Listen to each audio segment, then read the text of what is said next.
Minha gente, olha, o Barão está dizendo que a notícia mais importante do dia hoje... Disparado. Não tem nada a ver com o aumento das tensões no Oriente Médio. Hoje, o dia hoje marca a transferência da Embaixada dos Estados Unidos de Tel Aviv para Jerusalém. Uma tensão danada e tal. Eu fico me perguntando, e aqui não vai aqui nenhuma tomada de posição, mas qual é a relevância geopolítica, estratégica, política, o que seja, de trocar a embaixada de um lugar para o outro? Por que algo desse tipo pode motivar tanta morte, tanto conflito? Não podia deixar lá onde estava e vida que segue, vamos administrando aí as coisas, mas enfim, coisas do Trump, coisas de suas prioridades. O fato é que o Oriente Médio está com a temperatura que já é sempre muito elevada, mais alta ainda no dia de hoje, mas nem foi isso que o Barão chamou atenção, também não foi a alta do dólar. O jornal Estado de São Paulo hoje está dando uma informação de que a disparada do dólar em relação ao real aumentou as dívidas das empresas brasileiras no exterior em 115 bilhões de reais. Ou seja, temos aí um horizonte complicado para as empresas se o dólar não ceder. Muitas empresas pegam recursos no exterior em dólar e esses recursos em real encareceram 115 bilhões de reais por conta da alta do dólar, mas também não foi isso que o Barão apontou aí, né? Não teve nada. O Barão disse que a notícia mais importante do dia hoje é a reconciliação de Brad Pitt e de Jennifer Aniston. Mauro Soares trouxe informação agora há pouco no Café com o Jornal. É mesmo, né? E aí o nosso gravatinha lá no Band News, no Café com o Jornal. A Jennifer Aniston é aquela menina do Friends, né? Foi casada com Brad Pitt antes do furacão Angelina Jolie. Aliás, que fim levou Angelina Jolie? Onde é que anda Angelina Jolie? Maravilhosa. E o Barão disse que essa era a principal notícia do dia. E eu tô quase concordando com ele. Porque não tem lá muita coisa pra gente dizer que tem novidade hoje nos jornais, ou que os jornais do fim de semana trouxeram informações relevantes. Agora o Pablo Fernandes entrou aqui no estúdio para dizer o que, Pablo Fernandes? Que a audiência que marcada para hoje com o engenheiro Paulo Vieira de Souza, o Paulo Preto, caixa preta do PSDB, das bandalheiras do PSDB de São Paulo, portanto da cúpula nacional do PSDB, foi suspensa a audiência aqui. Isso, acabei de falar com o advogado dele, a audiência que estava marcada para hoje, interrogatório, instrução do julgamento, foi suspensa a audiência marcada para hoje, após a soltura dele por ordem do ministro Gilmar Mendes na sexta-feira. Tá, e o ministro Gilmar Mendes concede mais um de seus fantásticos habeas corpus. Ele que é um garantista impressionante, especialmente quando a coisa chega perto da tucanada, então ele se toma de garantismo exacerbado mesmo. Ele ontem, na sexta-feira, meteu uma canetada e soltou o Paulo Vieira de Souza, o Paulo Preto, que é a figura apontada pelas investigações como o maior operador de propinas, de grana suja do PSDB de São Paulo e, portanto, do PSDB nacional. O seu Paulo Preto atravessou vários governos tucanos em São Paulo, movimentando bilhões de reais em concorrências numa estatal paulista que cuida de estradas, de rodovias, sei lá mais de quê, e pegando uma beirada não pouco significativa para ele e para os seus cúmplices. E as investigações tentam saber com ele, já que ele foi flagrado com as contas no exterior de origem não explicada, quem são os outros beneficiários. Quando a coisa está chegando perto de um determinado resultado, entra o Batman com a sua capa salvadora Gilmar Mendes e manda soltar o Paulo Preto na sexta-feira. Hoje, 2 dias depois, um dia útil depois, Paulo Preto teria que comparecer a uma audiência na Justiça Federal de São Paulo, e há indicações de que ele estava com a intenção de negociar um acordo de delação premiada.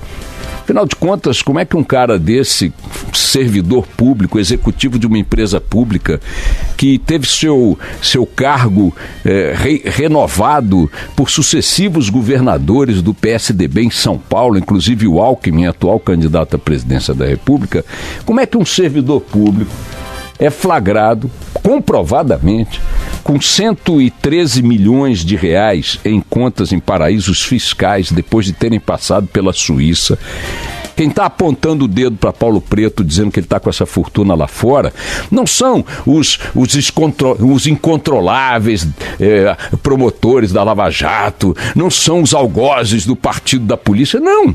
É a promotoria suíça. Avisou aqui, a polícia daqui, a promotoria daqui, o seguinte: esse cara está com 113 milhões, esteve aqui com 113 milhões, mandou para paraísos fiscais. Enquanto todo mundo tinha que estar mobilizado para perguntar ao seu Paulo Preto uma pergunta simples: de onde veio esse dinheiro? Quem propiciou ao senhor conseguir essa grana? Com quem o senhor dividia a grana? Porque se o senhor tem 113 milhões em seu nome, imagina quanto não passou por sua mão e foi para outros nomes. E estas perguntas não são colocadas porque mobiliza-se a lógica do não-toquismo, do garantismo, essa coisa maravilhosa que mobiliza o ministro Gilmar Mendes e alguns de seus pares no Supremo agora, sempre que a coisa chega no andar de cima. No andar de baixo da carceragem brasileira, o couro continua comendo. Mas é impressionante como eles são tomados do legalismo garantista quando a pressão da Lava Jato ou de outras operações contra a corrupção se aproxima de gente que encosta um pouco na copa e na cozinha desse pessoal. É impressionante, politicamente falando. Encostou no grupo político, ele na mesma hora arruma um garantismo e soltou Paulo Preto, repito, um dia útil antes dele ter uma audiência em São Paulo que daria andamento a estes questionamentos óbvios. Então é o seguinte, vamos combinar o seguinte: pergunta primeiro e solta depois. Pergunta ele, de onde vieram esses 113 milhões de reais? Porque a causa que levou Paulo Preto para a prisão preventiva estava sendo exagerada, demora, não sei o que, era de coação de testemunha, não tinha prova, só... Ok, ele é um santo, é um maravilhoso cidadão brasileiro, um agente público exemplar, mas dá para perguntar de onde ele tirou 113 milhões de reais para botar em contas em paraísos fiscais? Porque o ministro Gilmar, do senhor não foi. Do orçamento do Supremo não foi, de mim também não foi, diretamente pelo menos não foi, mas tirou de algum lugar, ministro, e certamente está fazendo falta em outros lugares. É dinheiro público, é dinheiro que tinha que estar nos cofres públicos, porque isso implicou faturamento de obra, desvio, concorrência fraudada e tudo mais. E não foi esse mesmo dinheiro para outras áreas, onde o senhor sabe muito bem, as situações são dramáticas. Agora, não ter nem um pouco de escrúpulos para dizer, não, vamos fazer o seguinte, deixa ele responder essa pergunta aí. Vejam, em relação a essa investigação, aliás, não se sabe nem em que foro vai tramitar o negócio. Estão discutindo se é no Supremo, se é na Justiça Federal de São Paulo, onde é que é. Ou seja, as coisas que têm que andar não andam. As investigações caminham, mas a justiça fica ali matando no peito, botando no chão e chutando para escanteio. O senhor Paulo Preto é a figura central da corrupção no PSDB em São Paulo e, portanto, do PSDB nacional, porque as figuras do PSDB de São Paulo são as figuras que comandam o PSDB nacionalmente há muito tempo, e não se faz uma pergunta básica ao senhor Paulo Preto, não se consegue fazer a pergunta. A audiência marcada para hoje, que talvez chegasse perto dessa resposta, foi cancelada, porque, claro, o cara vai para a praia. Está com a mesma liberdade de qualquer um de nós que não temos os 113 bilhões na Suíça. É uma beleza a forma como o ministro Gilmar Mendes reiteradamente aplica o seu entendimento de justiça. É impressionante como é que é uma tecla com um som bastante conhecido de todos, que se repete indefinidamente. Não, mas ele também defende o mesmo princípio em relação ao Lula.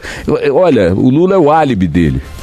O discurso de aplicar ao Lula os mesmos porque quando chega perto de Aécio, quando chega perto dos tucanos, quando chega perto da rapaziada, aí ele enlouquece. A veemência dele, a rapidez dele, repito, 24 horas antes do depoimento marcado na Justiça Federal de São Paulo, 24 horas úteis, nem isso. Que ele deu esse habeas corpus sexta-feira no final do dia e a audiência seria hoje. Em termos de horas úteis, de dias úteis, nem 24 horas antes. É incrível, é simplesmente impressionante.